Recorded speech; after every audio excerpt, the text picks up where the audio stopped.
신실하게 믿음 생활을 하는 한 가정이 있었습니다. 하루는 그 남편이 이제 목사님에게 찾아와서 자신의 이제 한 달 후에 승진 심사가 있는데 그 승진 심사에서 승진할 수 있도록 목사님 좀 간절히 좀 기도 부탁드린다고 부탁을 합니다. 이 일을 통해서 제가 더 하나님의 영광을 드러내고 더 신실하게 하나님의 일을 하겠습니다라고 그렇게 다짐까지 하면서 목사님께 승진을 위해서 기도해달라고 부탁을 합니다. 그 고백이 참 기특해서 목사님이 그렇게 하겠노라고, 그래서 목사님이 새벽마다 그 집사님의 승진을 위해서 기도했습니다. 한 달 후에 어떤 결과가 이어졌을까요? 기도하는 대로 그분이 승진에 합격을 한 것이죠. 그래서 승진을 하게 되었습니다. 그래서 처음에 그 아들과 아내와 함께 세 사람이 열심히 예배에 참석하고 하나님의 일을 위해서 열심히 봉사했습니다. 그런데 어느 순간에부턴가 이들 가정이 한 달에 한 번 정도 빠지고 또 빠지고 이 빠지는 날이 많아진 거예요. 그래서 어떻게 된 영문인가 파악을 해봤더니 이 집사님 내가 경치 좋은 곳에 하나의 별장을 지어놓고요, 주말이면 가끔씩 그곳에 가서 수상 스키를 타는 그 재미에 푹 빠진 거예요. 그래가지고 이제 급기야는 아예 이제 교회보다는 교회를 빠진 날이 더 많아진 거예요. 그래서 목사님이 이제 조심스럽게 그 집사님 집을 신방을 해서 이야기를 했습니다. 집사님, 그때 집사님이 저한테 와서 기도 부탁할 때 그걸 기억하시냐고. 승진을 하는 목적은 나만을 위한 것이 아니라 주님의 영광을 위해서 그렇게 사용하겠다고 그렇게 말씀하지 않았느냐. 그래서 주님께서 승진이라는 복을 주신 것은 집사님의 개인의 쾌락을 위해서 주신 것이 아니라 오직 주의 나라와 주님의 나라의 의를 위해서 주신 것이 아니냐라고 그렇게 조심스럽게 권면을 했다고 합니다. 그런데 이 집사님이 그 목사님 말을 귀담아 들었을까요? 귀담아 듣지 않았어요.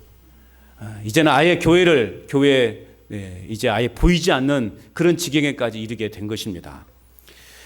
이제 근데 어느 날 이 집사님 이제 가정이 예전과 지난주와 같이 이렇게 별장에 있으면서 이제 아들이 이제 수상 스키를 타는 도중에 잘못해서 거기서 강에서 넘어져 버린 거예요.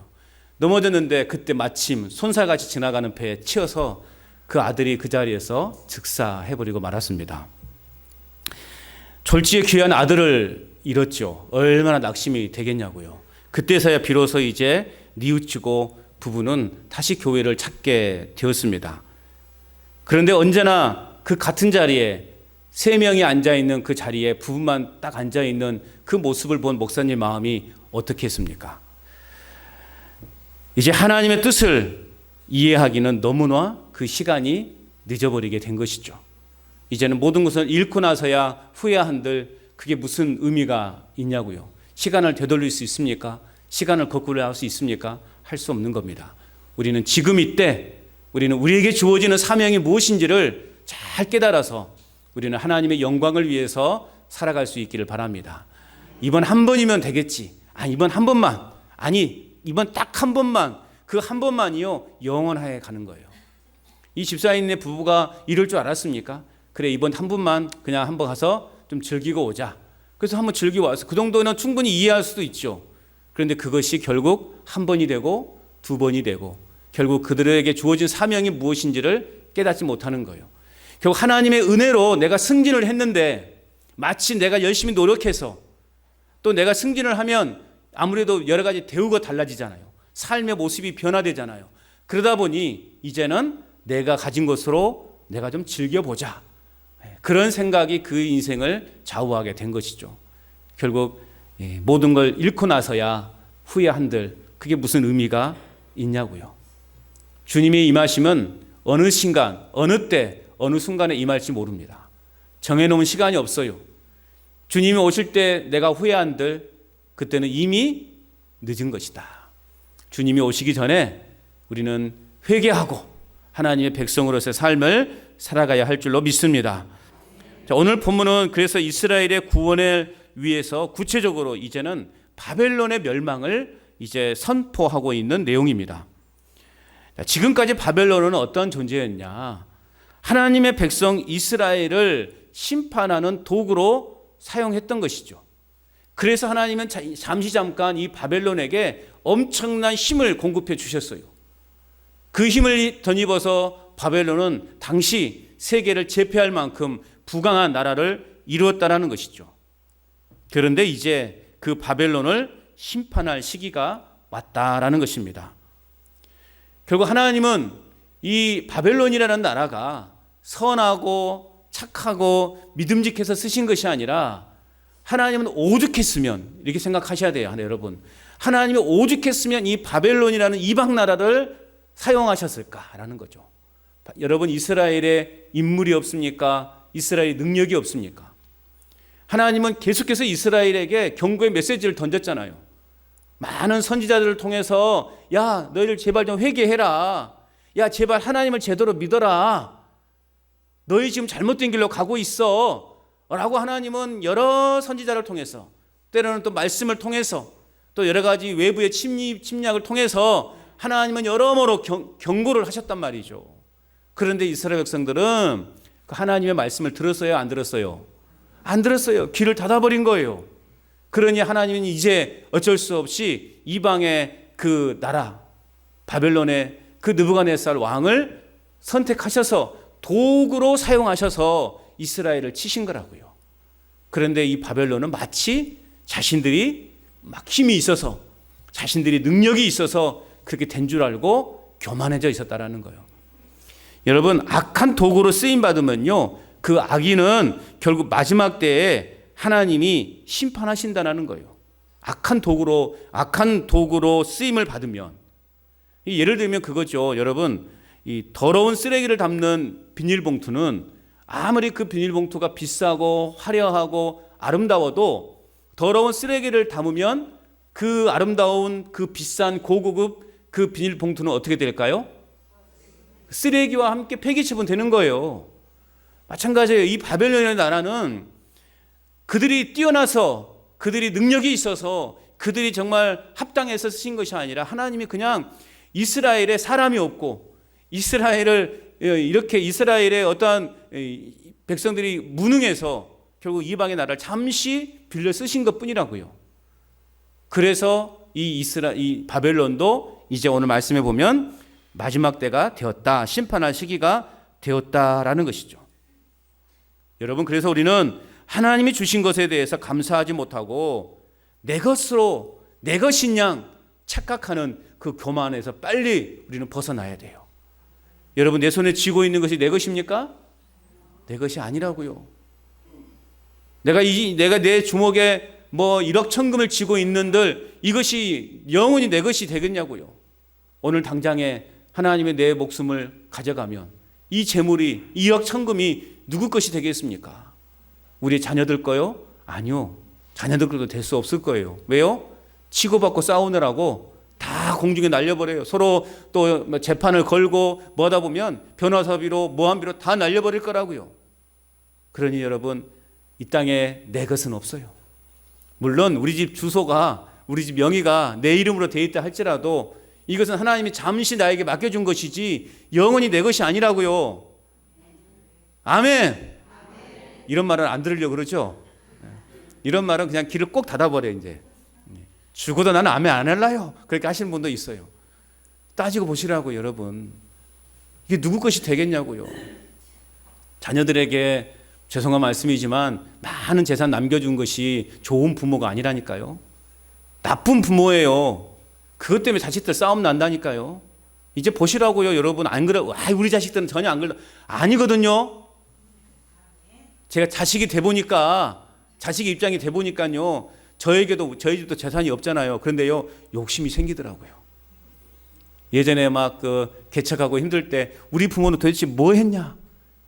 좀 나한테 좀 땅도 좀 남겨놓고, 밭도 좀 남겨놓고, 그랬으면 내가 지금 이 고생을 안 할 텐데 도대체 우리 부모는 뭐 했는가 그동안. 그런 원망이 제 마음속에 들더라니까요. 여러분 자식도 안 그럴 줄 알죠? 똑같습니다. 내 것이 아니에요. 내 것이라고 인정하는 순간 우리는 교만해지는 것입니다. 그래서 우리는 하나님을 하나님으로 인정하고 우리 자신은 연약한 피조물에 불과하다라는 이 영적 질서를 깨달아야 되는 것입니다. 이게 영적 질서예요. 질서를 무너뜨리면 망하는 거예요. 지금 이 땅이 나라가 계절이 왜 이렇게 지금 이렇게 혼란스럽습니까? 막 여름에 덥고 겨울에 춥고 막 그냥 이상한 기후의 변화가 일어나는 것이 뭐예요? 하나님의 창조 질서가 있는데 그 창조 질서를 흐트러 버리니까 이상한 기후 현상이 일어나게 되는 거 아니에요? 영적인 질서가 있단 말이에요. 그런데 그 인간이 영적인 그 질서를 깨트려 버리니까 우리의 삶에 혼란이 오는 거예요. 하나님을 하나님으로 인정하는 것, 나는 그 하나님의 피조물에 불과하다, 이 영적 질서거든요. 그런데 이 영적 질서를 깨트리고 내가 마치 하나님인 것처럼, 하나님 나에게는 이제 하나님이 안 계셔도 돼 라고 생각하는 그 영적 질서의 파괴가 그 인생을 망하게 한다는 것입니다. 여러분, 우리는 영적 질서를 지켜야 됩니다. 우리 영적인 삶을 살아가야 됩니다. 그렇다면 우리는 어떤 영적 삶을 살아야 되는가? 오늘 본문을 통해서 또 한번 살펴보는데, 첫 번째는요, 오늘 우리는 하나님의 도구에 불과하다는 것을 깨달아야 돼요. 하나님의 도구. 오늘 본문 1절에서 3절까지의 내용은요, 이 바벨론의 멸망과 노예 사실을 조롱 섞인 말로 선포하고 있습니다. 이제 바벨론이 멸망할 것이다. 너희들은 이제 종으로, 노예로 전락하고 말 것이다. 이런 내용을 조롱 섞인 말로 하고 있어요. 그래서 1절 말씀에 보면 처녀딸 바벨론, 또 딸 갈대아여, 이런 표현이 있습니다. 1절의 말씀에 보면 처녀딸 바벨론, 딸 갈대아, 이런 동일한 의미예요. 바벨론을 의미합니다. 바벨론 전체를 가리켜요. 그래서 성경에 이제 바벨론이라는 표현도 나오고 갈대아인이라는 표현이 나와요. 그 표현은 동일하게 바벨론 사람들을 말하는 것이다, 그렇게 생각하면 돼요. 자, 그런데 바벨론은 광대한 영토를 소유한 강대국이었지만 결국 하나님은 그런 바벨론의 심판을 지금 선포하고 있는 것입니다. 또 오늘 1절 말씀에 보면 티끌에 앉으라, 또 보좌가 없어졌으니 땅에 앉으라 라고 1절에 말씀하고 있죠. 모든 통치권이 상실되고 심판으로 인해서 처참한 상황에 이르게 될 것이다 라는 것을 이야기해 주고 있는 것입니다. 처녀라는 표현은 아무에게도 정복당하지 않는 순결한 여성을 의미한다는 그 뜻에서 보면 오늘 바벨론은 어떤 나라에 있는가? 여태까지 어느 나라에도 정복당하지 않았던 아주 강대한 나라였음을 이야기해 주고 있는 거예요. 엄청난 강대국이었어요. 그런데 이런 바벨을 향해서 오늘 뭐라고 말하고 있습니까? 티끌에 앉으라, 땅에 앉으라. 이것은요, 극도의 수치스러움을 상징하는 것입니다. 우리는 어떤 나라로부터 공격을 받은 적이 없는 강대국 중에 강대국 나라, 그런데 이 나라를 향해서 땅에 앉으라, 티끌에 앉으라, 아주 수치스러운 표현인 거예요. 현재 보좌에 앉아 열방을 통치하는 영광을 누리고 있던 바벨론은 어떤 상태가 되느냐? 가장 천한 상태로 전락할 운명에 처하게 될 것이다. 오늘 이사야를 통해서 예언하고 있는 말씀입니다. 그리고 2절의 말씀은 더 이상 열국의 통치자가 될 수 없는 이 바벨론은 결국 백성들은 그 속국의 다른 나라의 속국으로 들어가고 백성들은 노예 생활을 하게 되는 그러한 비참한 지경에 이르게 될 것이다 라고 말하고 있습니다. 바벨론은 하나님께 선택된, 하나님의 그냥 일시적으로 사용된 도구였어요. 그래서 하나님은 일시적으로 그들에게 부강한 나라를 허락해 주셨어요. 그러면 그들이 하나님의 은혜인 줄 알고 더 겸손하더라면 아마 이 바벨론 제국은요, 아마 더 오랫동안 그 제국을 이루고 있었을 거예요. 그런데 그들은 교만했죠. 교만한 결과 그들은 하나님의 심판을 이제 예고하고 있다라는 것입니다. 여러분, 부정한 방법으로 유지하는 그 권력은요, 그 말로가 비참합니다. 내가 아무리 힘이 있고 능력이 있다 할지라도 그것은 하나님이 이미 잠시 맡겨놓은 도구에 불과하다라는 거예요. 그런데 마치 그것이 영원한 것처럼 내가 가진 힘으로 사람들을 짓밟고 부정한 방법으로 부를 축적하고 이런 사람의 말로는 비참해진다는 거예요. 우리는 그것을 깨달아야 되는 것입니다. 3절 말씀도 한번 읽어볼까요? 3절 시작. 내 속살이 드러나고 내 부끄러운 것이 보일 것이라. 내가 보복하되 사람을 아끼지 아니하리라. 하나님은 바벨론을 절대로 용서하지 않을 것이다 말씀하고 있어요. 모든 수단을 동원해서라도 완전히 멸망시키겠다라고 하는 이 하나님의 강한 의지를 오늘 우리에게 보여주고 있는 것입니다. 여러분, 하나님은 보복하시는 하나님이십니다. 여기서 보복한다라고 하는 것은 우리가 생각하는 그 보복, 어떤 감정대로 싸우는 그런 하나님이 아니라, 여기서 말하는 보복하시는 하나님은 어떤 하나님인가? 본래의 자리로 회복시키신다는 의미예요. 이게 하나님의 백성들이 포로로 있는 그 기한이 다 참해. 여러분, 70년 이 바벨론 생활은 하나님의 계획 가운데 있었던 거예요. 그러니까 이 계획이 다 참해, 때가 참해, 이제 바벨론을 쳐서라도 하나님은 당신의 택한 백성들을 회복시키시는 것을 보복이라고 말하는 거예요. 이게 보복은 내가 1만큼 당했으니 너도 1과 2 이상 당해라, 때리는 것이 아니라 나는 코피 하나 났으니 너는 쌍코피, 이런 싸움이 아니라 원래대로 회복시키는 것, 이것이 하나님 오늘 본문에 말하는 보복하시는 하나님이에요. 아무도 하나님의 심판을 피할 수 없습니다. 믿으십니까? 하나님의 심판을 피할 수 있는 자는 아무도 없어요. 모든 죄는 하나님 앞에 숨길 수 없습니다. 그래서 오늘 우리는 어떻게 해야 되는가? 죄를 지었다면 즉시 고백하고 우리는 죄 사함을 받아야 되는 것입니다. 이게 하나님이 말하시는 영적 질서인 거예요. 또 4절도 읽어볼까요? 시작. 우리의 구원자는 그의 이름이 만군의 여호와 이스라엘의 거룩한 이시니라. 아멘. 우리의 구원자, 이 구원자가 바로 3절에 말하고 있는 보복하는 자를 가리키는 거예요. 즉 여호와께서 이스라엘의 권리를 회복시켜 주시기 위해서 이스라엘의 구원자로 바벨론에게 보복하시겠다라고 하는 의미인 것입니다. 바벨론이 이스라엘을 멸망시켰던 것처럼 오늘 하나님은 그 바벨론을 멸망시킬 것이다. 하나님은 자기 백성인 이스라엘을 교훈하시기 위한 도구로 사용하시기 위해 바벨론을 일으키셔서 이스라엘을 치도록 하셨습니다. 그런데 그들은 그 사실을 망각한 채 어떻게 했어요? 더 이스라엘을 괴롭혔어요. 그들을 국리를 여기지도 않았고요. 6절 말씀에 보면은요, 노인들까지 고된 그러한 노역을 시켰던 것을 볼 수 있습니다. 또한 7절 말씀에도 보면 바벨론은 교만한 말씀으로 자신들이 영원히 통치할 거라고 하는 그 착각 속에 빠져 있었던 것이죠. 그리고 장차 그들에게 어떠한 일이 일어날 것인지를 여러분 마음에 두지도 않았다라는 것입니다.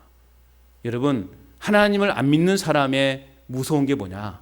안 믿는 사람들이 무서운 것은요, 본인들이 뭘 당할지를 몰라요.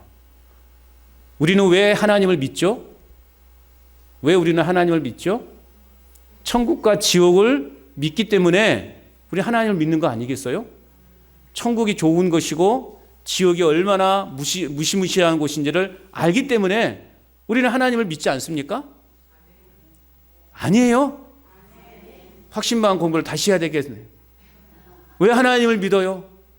천국과 지옥을 알기 때문에, 앞으로 우리에게 어떠한 일이 닥칠 것인지를 알기 때문에 우리는 하나님을 지금 믿는 거예요.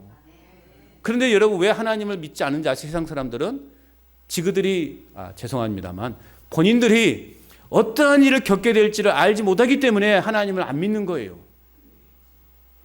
천국과 지옥이라는 것을 그들은 알지 못하기 때문에 그냥 죽으면 그만이지 뭘, 그런 생각이 있기 때문에 하나님을 그들은 믿지 않는 거예요.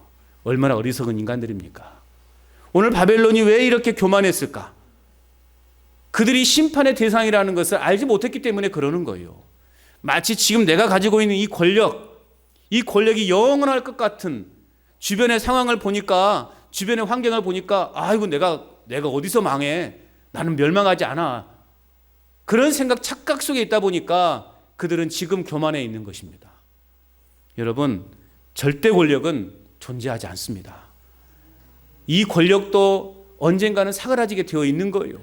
내가 지금 누리고 있는 이 부귀 영화도요, 언젠가는 사라질 때가 있다라는 거예요. 우리는 그것을 늘 염두에 두고 살아가야 돼요. 내가 망할 수도 있겠구나. 그걸 모르니까 다 망한 뒤에서야 비로소 깨닫고, 아이고 하나님 죄송합니다. 아이고 하나님 용서해 주세요. 그 수많은 세월을, 아까운 시간을 다 허비했잖아요. 이제서야 물론 감사하지요. 감사하지요. 지금이라도 내가 깨닫고 하나님을 믿게 되고 천국 뵙던 것이 얼마나 감사한지 몰라요. 그러나 그 많은 시간들, 얼마나 많은 시간들을 허비했냐고요. 의미도 없이, 뜻도 없이, 목적도 없이 우리 인생을 그렇게 허비하며 살아오지 않았습니까? 내가 지금 나이가 80에 예수를 믿었다 그러면 그 80년의 시간들을 허비하고 살아온 거예요. 지금이라도 깨달았으니 얼마나 감사합니까? 할렐루야. 그래요. 이런 영적 교만이 결국 하나님의 심판을 불러왔던 거예요. 하나님의 명령을 무시하고 스스로 교만하여져서 계속되는 이 하나님의 심판의 경고를 그들은 무시해버렸던 거예요. 바벨론은 오직 이스라엘을 교훈하기 위한 목적으로 하나님이 일으키신 도구에 불과하다. 이 사실을 늘 기억했어야 돼요. 오늘 우리도 마찬가지예요. 우리도 도구에 불과하다. 하나님의 도구에 불과하다. 요거 하나는 여러분 놓치지 말아야 됩니다. 내가 지금 가지고 있는 것 언젠간 놓칠 때가 있구나. 여러분 모래를 힘껏 한번 움켜쥐어 보십시오. 얼마나 내 손에 남아있나요? 처음에는 내가 엄청나게 엄청난 많은 양을 내가 손으로 쥐는 것 같은데 어떻습니까? 그 모래는 순식간에 흘러가 버리잖아요. 별로 남아있지 않잖아요. 이게 우리 인생이라니까요. 지금이 더딘 것처럼 보이지만 지금 우리의 인생이 그렇게 지금 흘러가고 있는 게 우리의 인생이란 말이에요. 우리가 지금 손에 쥐고 있는 거요, 다 모래알과 같은 거예요. 물과 같은 거예요. 물을 여러분 한번 움켜 보시라고요. 내 손바닥에 얼마 남아있어요? 남아있지 않죠. 다 흐드러진 거 빠져나가죠. 이게 우리의 인생이에요. 영적 교만이 우리 자신들의 신분과 위치를 망각하게 합니다. 시편의 이사야서 말씀 다시 한번 볼까요? 10장 15절 말씀 화면 한번 띄워주세요. 이사야 10장 15절 말씀 같이 읽어봅니다. 시작.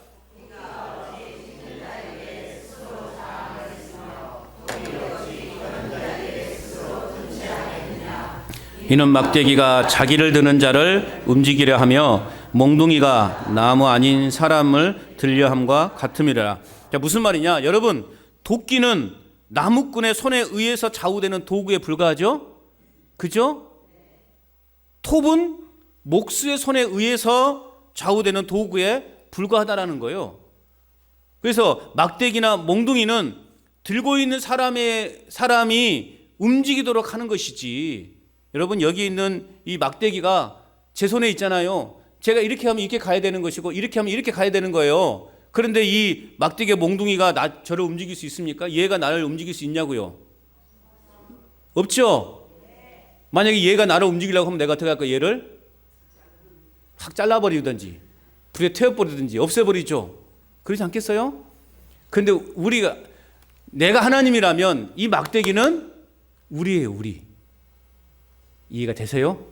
네. 그러니 우리는 어떻게 해야 되냐고요? 하나님의 손에 의해서 왔다 갔다 하는 거예요. 그런데 얘가 하나님 아니 이쪽이 아니에요. 이쪽으로 가요. 그럼 어떻게 억지 꺾어버리죠. 이런 버리장머리 없는 이런 호랭이 무르갈 하면서 이렇게 꺾어버리잖아요.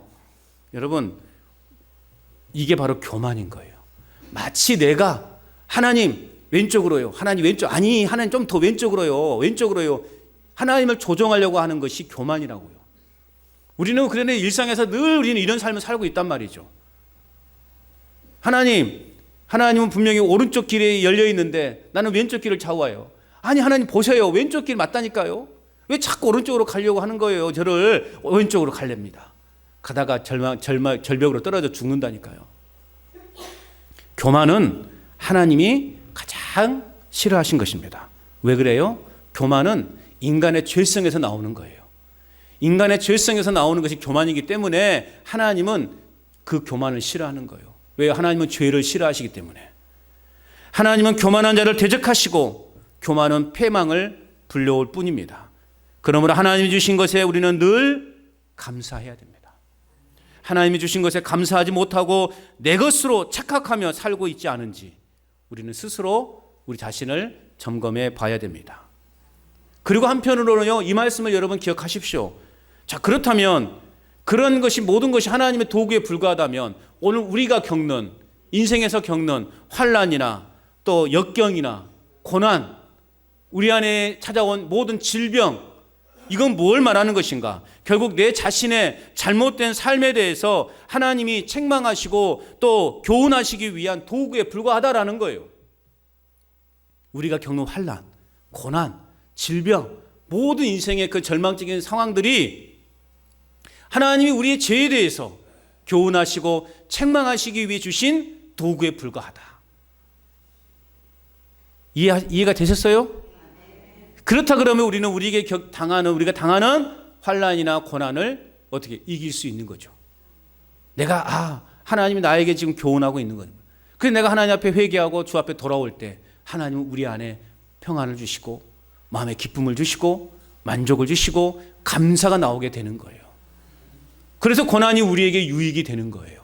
왜요? 하나님을 더 깊이 만날 수 있는 기회가 될 수 있으니 고난이 여러분에게 큰 유익이 되시기를 축복합니다.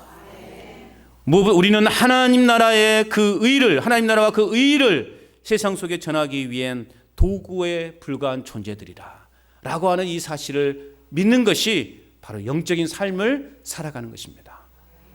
또한 두 번째 영적인 삶은 어떤 삶인가? 하나님의 존재를 신뢰하며 살아가는 거예요. 하나님의 존재를 신뢰하는 것. 이게 바벨론이 멸망당할 수밖에 없었던 이유가 뭐냐? 바벨론이 멸망을 당할 수밖에 없었던 이유는 그것은 그들이 하나님을 대적했기 때문에 그래요. 8절 말씀을 같이 읽어볼까요? 8절 시작. 그러므로 사치하고 다른 이가 없도다. 나는 과부로 지내지도 아니하며 자녀를 잃어버리는 일도 모르리라 하는 자여, 너는 이제 들을지어다. 자, 사치와 평안히 지내며 마음에 이르기를 나뿐이라, 나 외에 다른 이가 없도다. 이게 굉장히 무서운 죄거든요. 나 중심의 그러한 신앙. 하나님도 없는 거예요.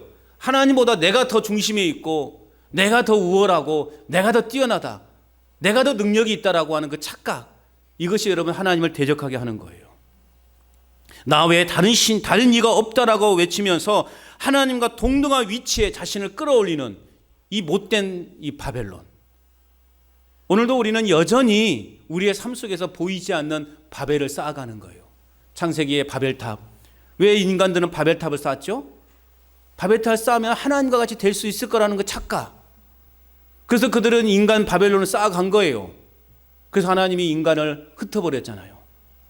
오늘 우리도 보이지 않는 그 바벨을 계속 쌓아가요. 그럼 내가 마치 하나님처럼 위대한 어떠한 권력자가 될 수도 있고 능력자가 될 수 있을 거라고 하는 착각.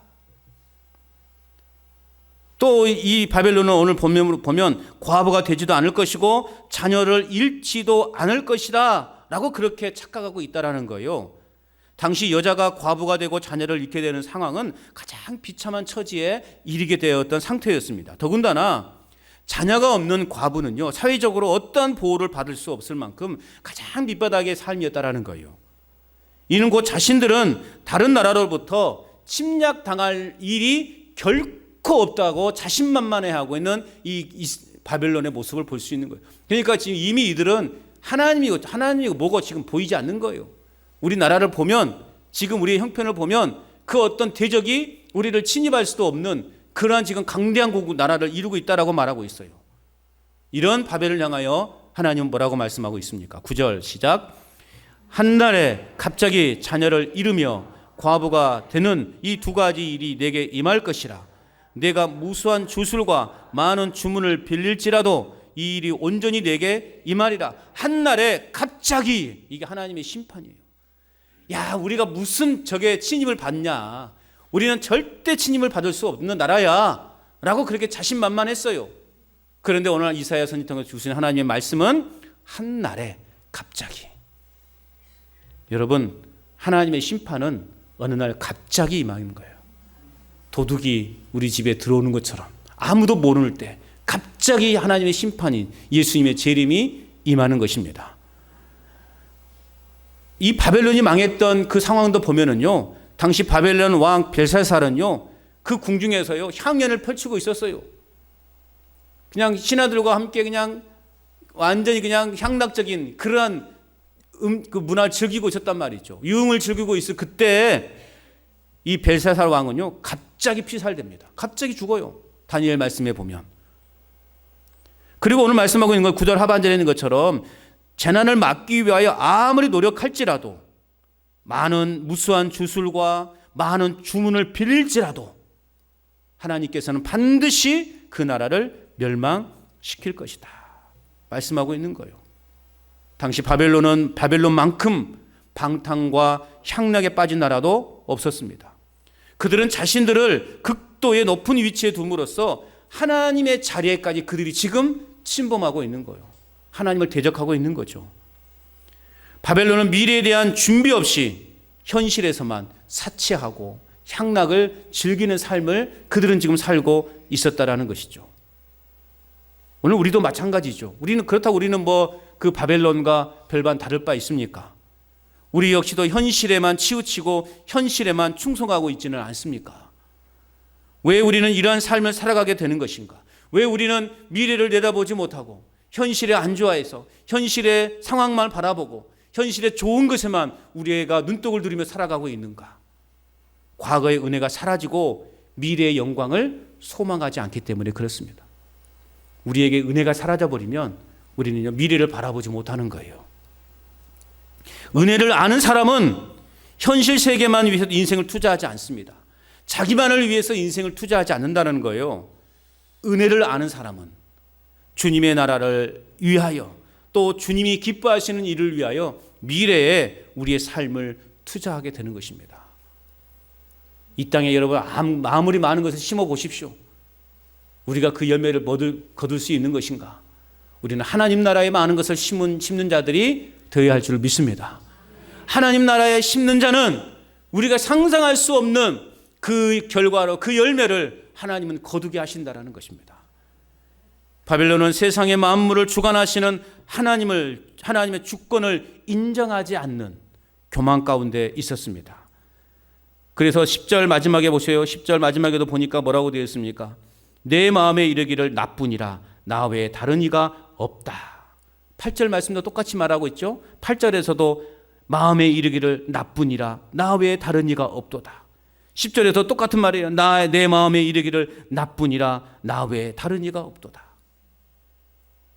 여러분 나뿐입니까? 우리는 하나님의 다스림이 없이는 살 수 없는 자들이에요. 하나님의 인도하심이 없으면 살 수 없는 자들이에요. 하나님의 은혜가 있었기 때문에 오늘 지금 이곳에 우리가 앉아 있는 것이라는 거예요. 하나님의 은혜를 잊지 않기를 바랍니다. 이 세상의 만물을 주관하시는 하나님의 주권을 전혀 인정하지 않는 이 바벨론의 교만함을 우리는 오늘 이 본문의 말씀을 통해서 자세히 볼 수 있는 거예요. 마음에 이르기를 나뿐이라 나 외에 다른 이가 없다. 하나님이 없는 거예요. 오직 나예요. 이 바벨론을 우리나라를 감히 어느 나라가 침공할 것인가? 이런 교만함 가운데 있었다라는 거죠. 그 재앙의 원인이 무엇인지를 알지 못하기 때문에 그 재앙을 막지 못할 것이에요. 교만은 결국 하나님의 심판을 불러 일으킬 거라는 것이죠. 바벨론은 그래서 갑작스런 하나님의 심판을 당하지만 그 재앙의 원인이 무엇인지를 알지 못하기 때문에 그 재앙을 막지 못하는 거예요. 그래서 오늘 이사야 선지자가 9절에 있는 것처럼 아까 말했던 것처럼 무수한 주술과 많은 주문을 빌릴지라도 11절 읽어볼까요? 시작. 재앙이 내게 임하리라. 그러나 내가 그 근원을 알지 못할 것이며 손해가 내게 있으리라. 그러나 이를 물리칠 능력이 없을 것이며 파멸이 호련히 내게 임하리라. 그러나 내가 알지 못할 것이니라. 아멘. 무수한 주술과 많은 주문을 빌릴지라도 그 재앙의 원인을 알지 못하기 때문에 그들은 멸망할 수밖에 없다라는 거예요. 여러분, 우리 인생에 문제가 터졌을 때 그 문제의 원인을 알면 우리는 다시는 그 문제를 되풀이하지 않을 수 있어요. 몇 년 전에 우리 구례에도 큰 아픔이 있었잖아요. 그런데 그 원인을 알았잖아요.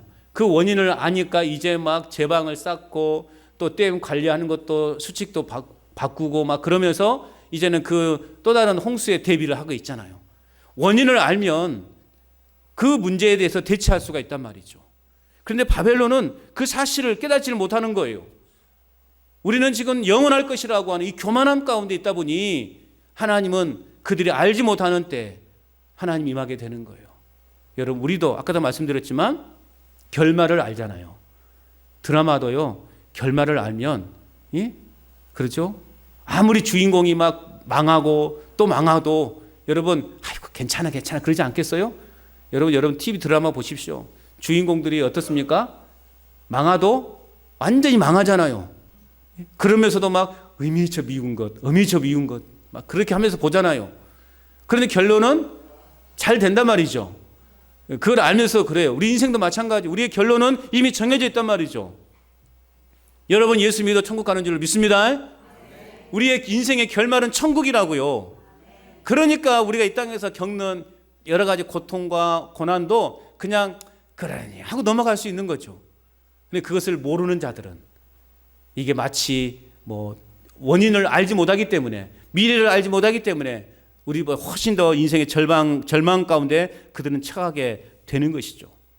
교만한 사람은 우리 자신의 삶에 영향을 끼치는 모든 것이 하나님께로부터 왔다는 사실을 망각합니다. 근데 우리는 조그마한 것이라도 하나님께서 나에게 지금 말씀하고 있구나, 하나님 나를 지금 깨우치려고 하시는 것이구나 라는 사실을 알게 되는 것이죠. 재차 말씀을 드리는 것이지만 하나님은 교만한 자를 미워하십니다. 왜요? 그러한 사람들은 하나님을 제쳐두고 자신을 높이기 때문에 그렇습니다. 오늘 말씀처럼 나 외에 다른 이가 없다, 나 외에 누가 있을 수 있느냐 라고 그렇게 교만한 가운데 빠지게 되는 것입니다. 더 나아가서는 하나님을 불신하고 대적하는 일까지 벌어지는 거예요. 나 외에 다른 이가 없다 라고 말할 수 있는 분은 누구예요? 하나님 한 분밖에 없어요. 여러분은 역시 믿음이 대단하시구만. 나 외에 다른 이가 없다 라고 말할 수 있는 분은 오직 하나님 한 분뿐이라고요. 그런데 바벨론이 지금 그 이야기를 하고 있는 거예요. 나 외에 다른 이가 없다. 이 얼마나 교만합니까? 이게 뭐예요? 결국 하나님 한번 해보실까요? 누가 떠오르네. 갑자기 기분이 확 상하려고 그러네. 하나님 막 까불지 말라고 외쳤던 이상한 사람이 떠올라서 기분이 갑자기 팍 상해버리는데, 여러분, 우리가 감히 하나님에 대해서 그렇게 말할 수 있냐고요? 나 외에 다른 이가 없다. 오직 하나님 한 분만이 하실 수 있는 말씀이에요.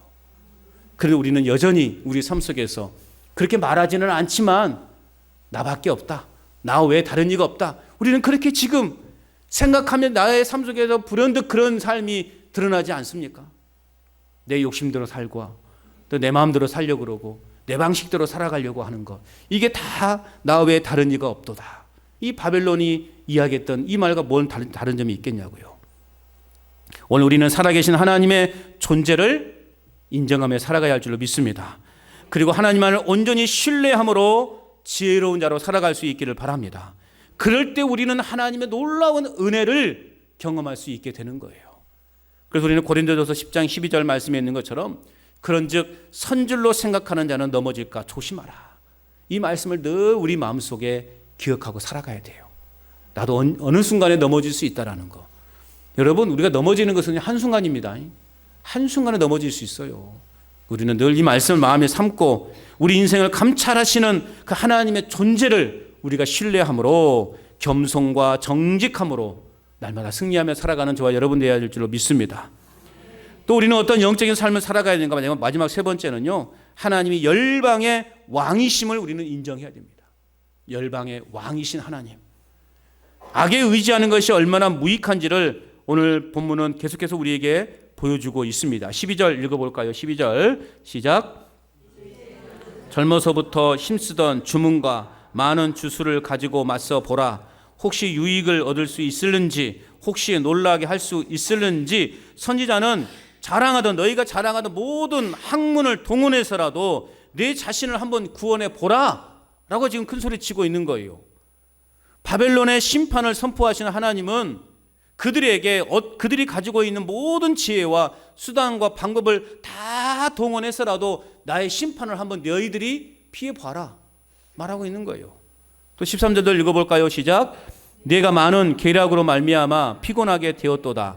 하늘을 살피는 자와 별을 보는 자와 초하루 날에 예고하는 자들에게 일어나 내게 임할 그 일에서 너를 구원하여 보라.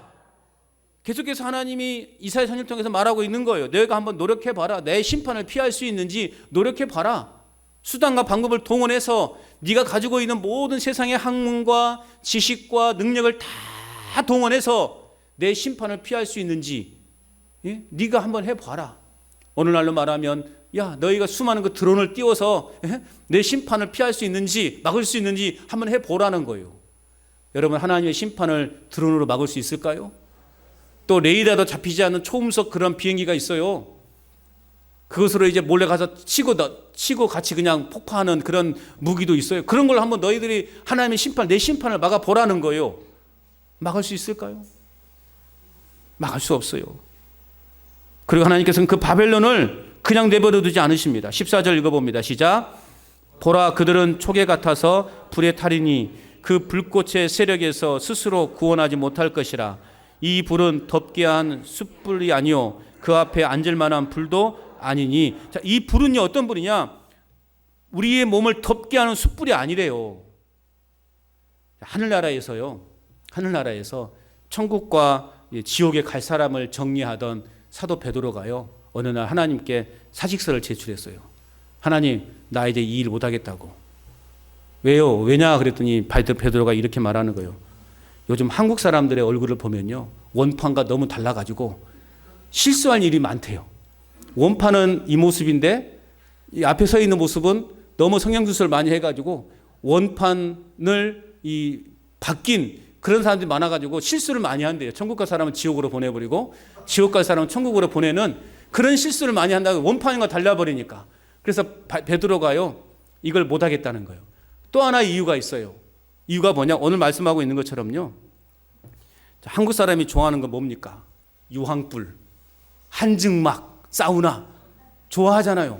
오늘 말씀, 그래서 이 지옥의 유황불의 온도를 높이면 높을수록요 이 한국 사람들은 어떠냐? 한증막이라면서 어이구 시원하다 그러면서요 막 지옥으로 쫓아간다는 거예요. 그 한증막으로 쫓아간다는 거예요.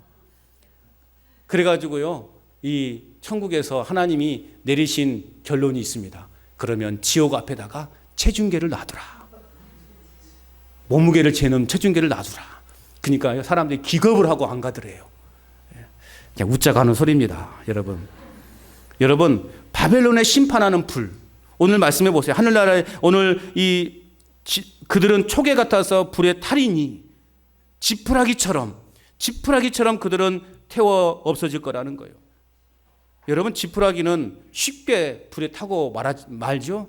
마찬가지. 그 지옥불이 그렇다는 거예요. 바벨론을 심판하는 불은 우리의 몸을 덮이거나 숯불이나 그 앞에 앉아 있을 만한 원적외선 사우나 같은 불이 아니라는 거예요. 하나님을 대적하고 하나님의 교회를 핍박하면서도 회개하지 않는 자들은 결국 이 지푸라기가 불에 타는 것처럼 그런 심판을 받게 될 것이다. 여러분, 지푸라기에 불 붙여보세요.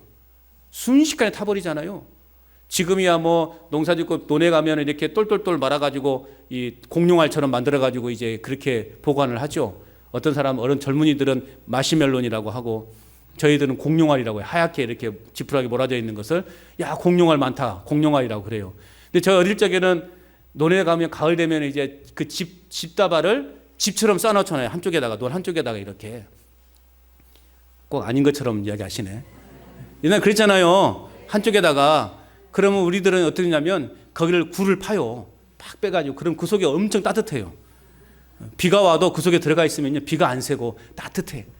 그리고 이제 마지막은 우리가 어떻게 하느냐, 참 말썽꾸리기인데 그 딱 불을 질러요. 그러면 기가 막히게 탑니다.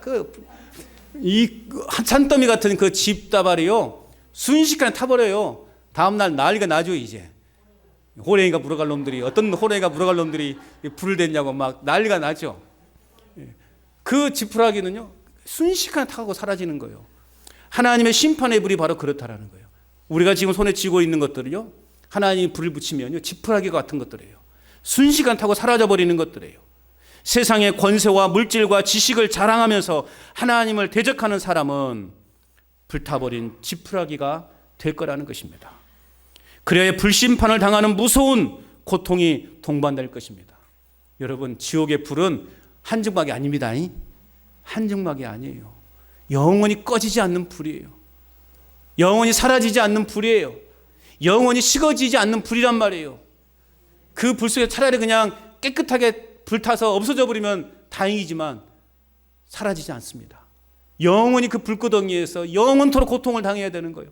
이것처럼 힘든 일이 어디가 있냐고요. 이 땅에서의 삶은 내가 지금 큰 중병에 걸려서 고통스럽지만 이제 죽으면 그 고통을 느끼지 않잖아요. 그런데 지옥은 그렇지 않은 곳이에요. 영원히 죽지 않는 곳입니다.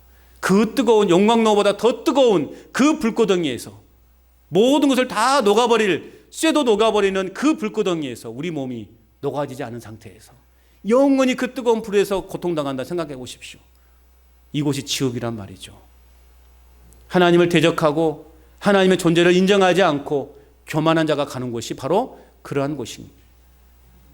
이런 곳에 가시렵니까? 한증막이 아닙니다. 한증막이 아니에요. 여러분, 바벨론의 멸망 예언과 훗날 이 예언의 성취를 보면서 하나님만이 열국의 왕이시다. 하나님만이 우리의 진정한 왕이시다.